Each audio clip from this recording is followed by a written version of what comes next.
Assalamualaikum warahmatullahi wabarakatuh. Saya Imratu Solihah, mahasiswi dari Universitas Terbuka Pokjar Mojokerto, jurusan PG PAUD Masukan Sarjana. Di sini saya akan melakukan tugas tutorial 2, yakni kemampuan anak dengan gangguan bahasa ekspresif, yakni tentang kasus seorang Arseno yang mana anak ini mengalami gangguan bahasa ekspresif. Dia belum bisa berkomunikasi dua arah dan hanya mampu memahami bahasa reseptif atau mengerti instruksi tanpa dibantu. Jadi saya di sini akan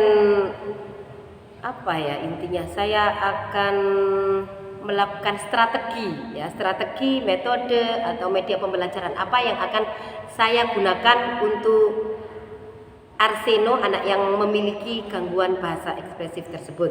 Ya, salah satunya adalah dengan cara melakukan kontak mata. Ya, kita melakukan kegiatan berdua dengan cara melakukan kontak mata lebih kurang 10 detik. Ya, hal ini bertujuan untuk memperhatikan anak tersebut, memperhatikan kita saat kita mengobrol. Jadi saat kita berkomunikasi dengan Arseno, usahakan anak itu, kita dan Arseno melakukan tatap mata. Yang kedua yang bisa kita lakukan itu memanggil nama anak tersebut. Ya, misalnya kita bilang, Arseno, sini nak, bisa bantu ibu enggak? Ya, seperti itu. Maka anak otomatis akan fokus dan memandang kita saat namanya dipanggil. Cara yang ketiga atau strategi yang ketiga itu ajari anak untuk bilang iya atau tidak. Ya. Misalnya, Arseno, tadi pagi sudah sarapan belum? Nah, kalau ia menjawab sudah atau belum, itu kita harus melatihnya. Kalau dia tidak bisa, kita harus melatihnya seperti kalau ia menjawab sudah makan, otomatis ya sudah. Walaupun berulang kali, kita tetap harus melatihnya.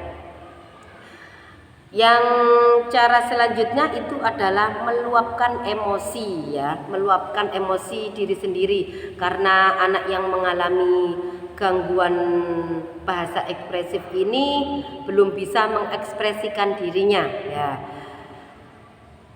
kita bisa mengajari cara mengekspresikan diri dengan bahasa tubuh, ya, dengan bahasa tubuh. Misalnya bila anak tersebut gembira, maka suruh dia untuk bertepuk tangan atau tersenyum seperti itu.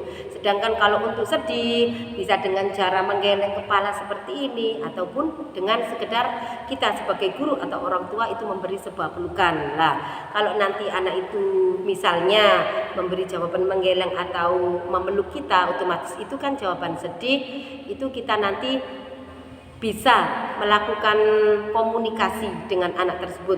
Kita kejar terus, apa yang membuat kamu sedih nak, apa yang membuat kamu gembira, otomatis itu kita harus memberikan respon kepada anak itu. Yang selanjutnya itu berikan pertanyaan soal yang singkat seperti siapa namamu, apa kabarmu. Nah, seperti itu kan lebih singkat, anak akan bisa menjawab. Walaupun belum bisa, kalau seumpama itu nama saya Arseno, itu kita harus memulainya atau mengulanginya terus, Arseno. Jadi berulang kali, tidak cukup satu kali. Nah, terus anak juga dapat menyebutkan benda yang ada di sekitar kita. Nah, misalnya itu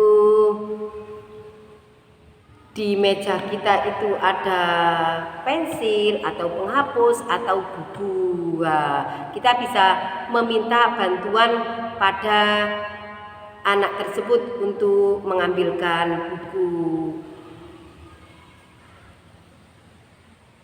Misalnya kalau di buku ini ada di meja ini ada buku ya.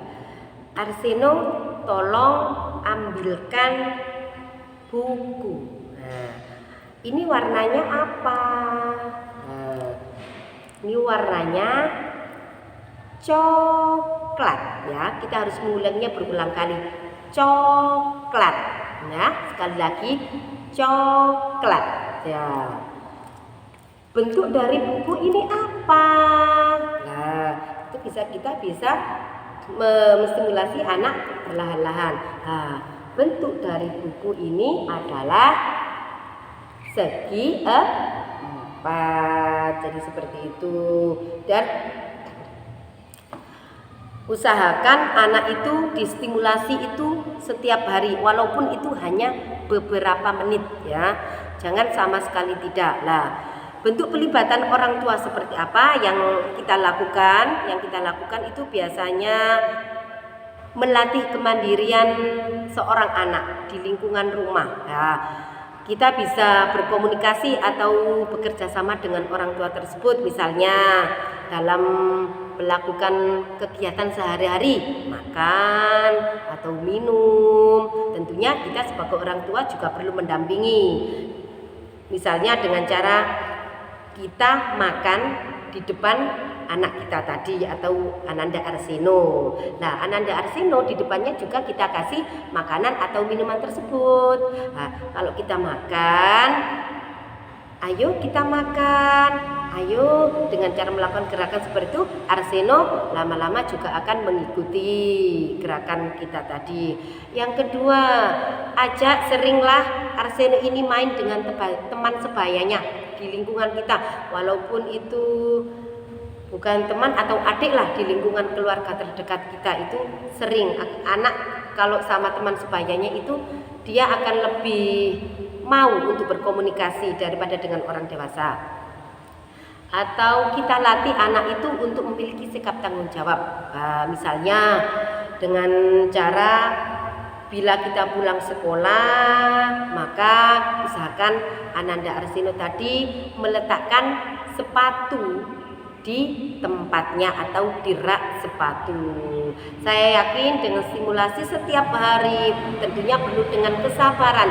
Entah berapa bulan, saya yakin seorang Arseno pasti akan menjadi anak yang normal kembali.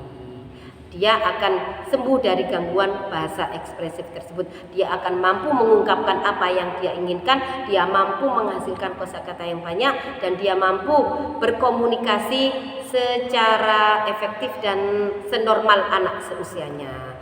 Nah, itulah gambaran saya atau strategi saya tentang penanganan pada gangguan anak yang mengalami bahasa ekspresif. Sekian dari saya dan saya akhiri. Wassalamualaikum warahmatullahi wabarakatuh.